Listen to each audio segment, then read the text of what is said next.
Hi friends. இன்னைக்கு தோசைக்கு நல்ல பெர்ஃபெக்ட் காம்பினேஷனாக இருக்கக்கூடிய ஒரு பீக்கங்காய் சட்னி எப்படி டேஸ்ட்டாக செய்கிறதுன்னு பார்க்கலாமா? வாங்க வீடியோக்குள்ளே போகலாம். இந்த பீக்கங்காய் சட்னி செய்கிறதுக்கு பார்த்தீங்கன்னா இன்றைக்கி 2 பீக்கங்காய் எடுத்துருக்கிறேன். ஒரே ஒரு பெரிய வெங்காயம், ஒரு தக்காளி, ஒரே ஒரு பச்சை மிளகா. இப்போ இந்த பீக்கங்காய் தோலெல்லாம் எடுத்துட்டு இது எல்லாத்தையுமே நம்ம கட் பண்ணி எடுத்துக்கலாம். இப்போ பாருங்கள், நம்ம எல்லாத்தையும் காய், வெங்காயம், தக்காளி எல்லாம் கட் பண்ணி எடுத்துக்கிட்டோம். இப்போ வந்து இது எல்லாத்தையுமே நம்ம ஒன்று ஒன்றா சேர்த்து வதக்கி எடுத்துக்கலாம் நல்லா சட்னிக்கு. இந்த பீக்கங்காய் சட்னிக்கு வந்துட்டு பீக்கங்காயோட டாமினேஷன் தான் அதிகமாக இருக்கணும். அதனால தான் வெங்காயம் தக்காளியும் ஒன்று ஒன்று மட்டும் எடுத்துருக்கோம் நம்ம.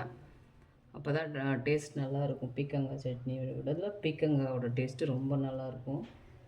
இந்த பீக்கங்காய் பார்த்திங்கன்னா நல்ல ஸ்வீட்டாக இருக்கும். அதனால் ஒரே ஒரு பச்சை மிளகா போட்டாலே இதுக்கு காரம் வந்து கரெக்டாக இருக்கும். இல்லை நான் நல்லா காரம் சாப்பிடுவோம் அப்படின்னா நீங்கள் இன்னொரு பச்சை மிளகா கூட வேணால் சேர்த்திக்கோங்க. இப்போ கடாயை அடுப்பில் வச்சுட்டு ஒரு 2 ஸ்பூன் ஆயில் போட்டுக்கலாம்.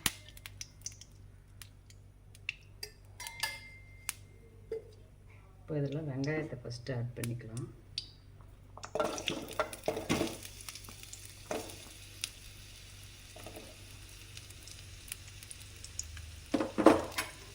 இதை கொஞ்சம் நல்லா வதக்கி எடுத்துக்கலாம்.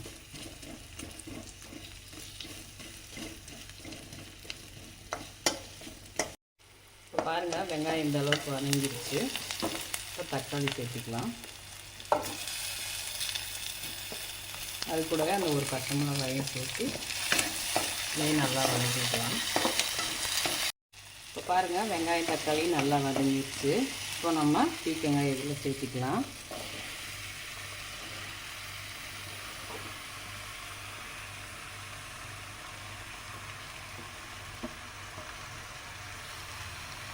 பீக்கங்காயை நல்லா வதக்கணும்.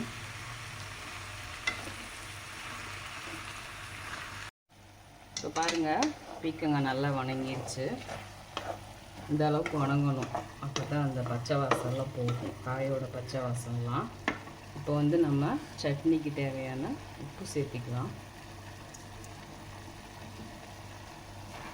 இதை நல்லா ஆற வச்சு மிக்ஸி ஜாரில் மாற்றி அரைச்சி எடுத்துகிட்டு வந்துடுவோம். தண்ணி எதுவும் சேர்க்க வேண்டியதில்லை. பாருங்கள், இந்த இதிலே தண்ணி பாருங்கள், காயிலிருந்து தண்ணி நல்லா விட்டுருக்கு. இந்த தண்ணியே போதும். இப்போ நம்ம இதை நல்லா ஆற வச்சு அரைச்சி எடுத்துக்கலாம். இப்போ பாருங்கள், நம்ம சட்னியை நல்லா அரைச்சி எடுத்துட்டோம். இப்போ வந்து இதை தாளிச்சிக்கலாம்.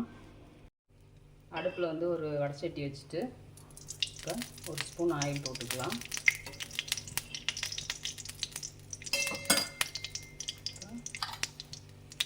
அரை ஸ்பூன் கடுகு,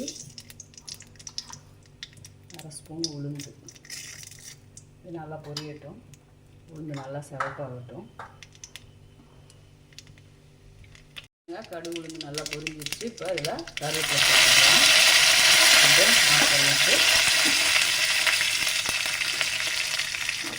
இப்போ வந்து நம்ம சட்னியோடு சேர்த்துக்கலாம்.